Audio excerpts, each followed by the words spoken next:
bugbog na ako sa maling parata. Sir, Totoo lang ako. Yes, sir. I No? understand. Ako rin po nasa to. Ang Oo. sinabi ko lang, Nasa totoo ka? I have Nasa Cavite ako. Yes, sir.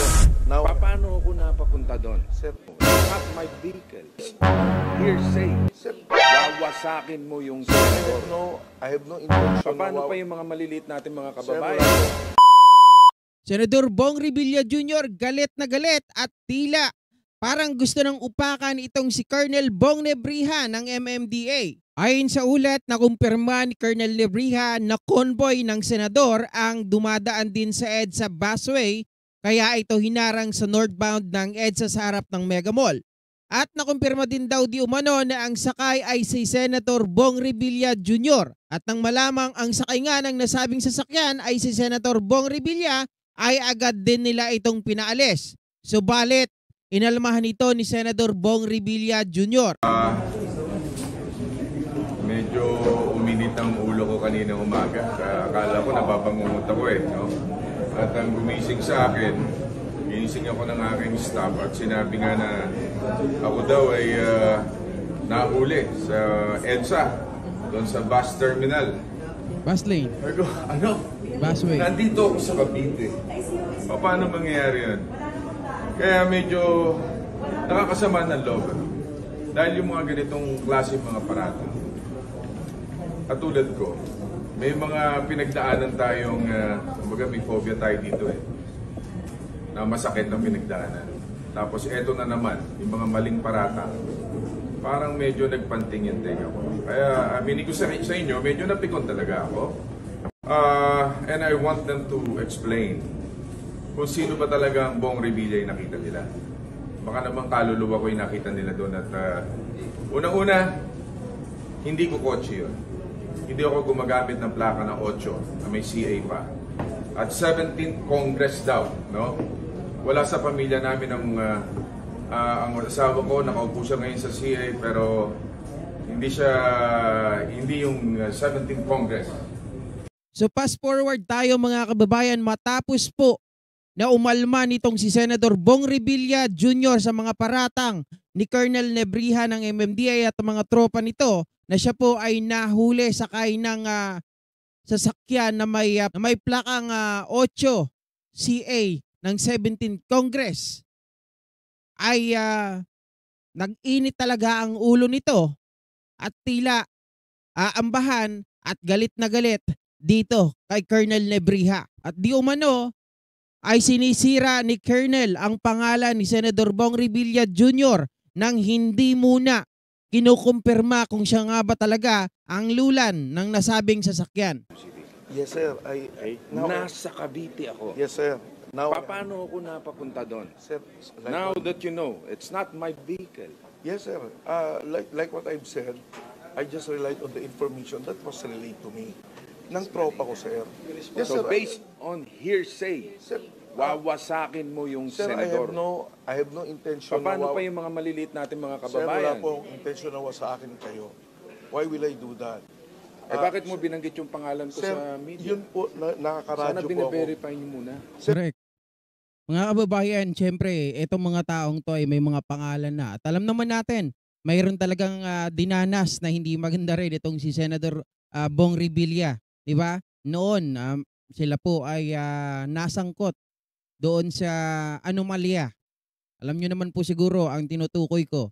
Kaya, para sa ating mga nakaupo, ay dapat muna nating i-verify bago tayo maglabas ng pangalan. At syempre mga kababayan, nandun na nga tayo. Lumalabas po na ito ay under command responsibility.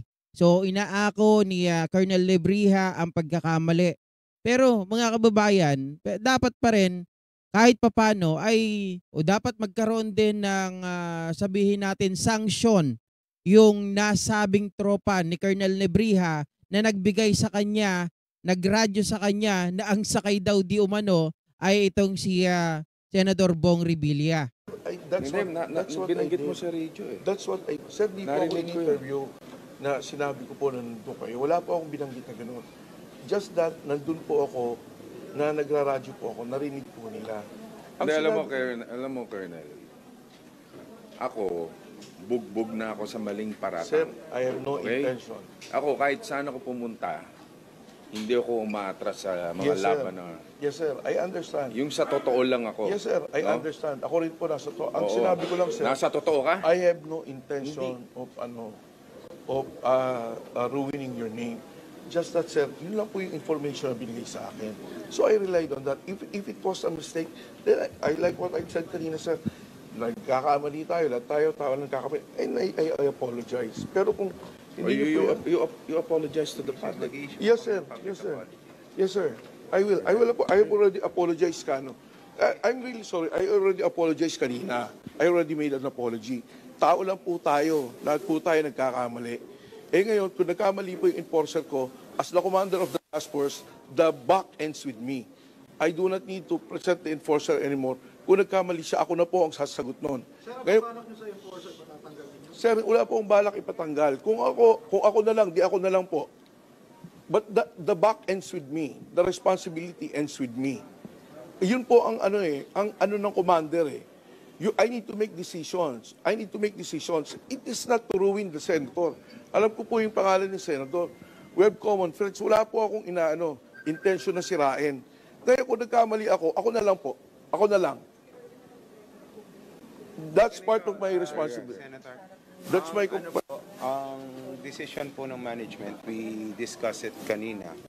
We will suspend Colonel Libriha pending investigation po kung ano talaga yung nangyari at punot dulo. Una-una, itapes na may mga violations po kasi bakit naglilik yung pangalan ng mga nahuhuli, which is hindi naman po dapat.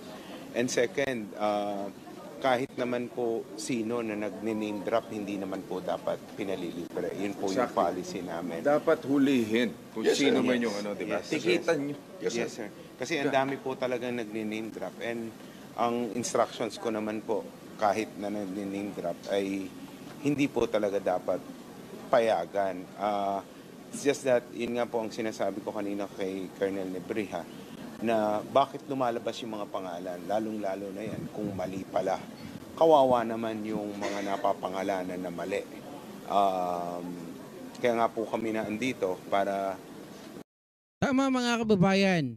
Kung sino man po yung sakay ng plaka na may number 8CA at 17 Congress, ay unang-una, hindi dapat ito pinakakawalan, hindi dapat ito pinagbibigyan ng MMDA. Ang ibig bang sabihin, pag may pangalan, pag ito po ay senador, ay pwede nang dumaan doon sa bus lane? Isa po yan sa main concern natin mga kababayan dahil yung mga pangkaraniwang motorista ay inuhuli. Hindi pinapakawalan. Di ba? Pag dumaan sila dyan sa bus lane. At alam natin kung magkano na ngayon ang sinisingil. From 1,000 to 5,000 if I'm not mistaken. Pero kung senador ay bigla na lang itong pakakawalan, pero ayon nga dito kay Senador Bong Revilla Jr. ay wala po siya dito sa Quezon City. Wala siya dito, nandoon siya sa Cavite. So paanong mangyayari? So ang atin dito mga kababayan ay bakit ito nabanggit ng tropa o ng MMDA, di ba? Bakit nasabi na ito ay si Senator Bong? At bakit nila pinakawalan? Yan yung mga katanungan. Ibig bang sabihin pag may pangalan o pag may nag-name drop na siya ay senador, na siya ay congressman o congresswoman o president, vice president, pwedeng-pwede na silang dumaan at pwedeng-pwede na silang lumabag sa batas trapiko? So anong masasabi nyo sa videong ito mga kababayan? Please comment down below, paki-share at paki-like na rin po ng ating video para mas maraming makapanood. Peace out!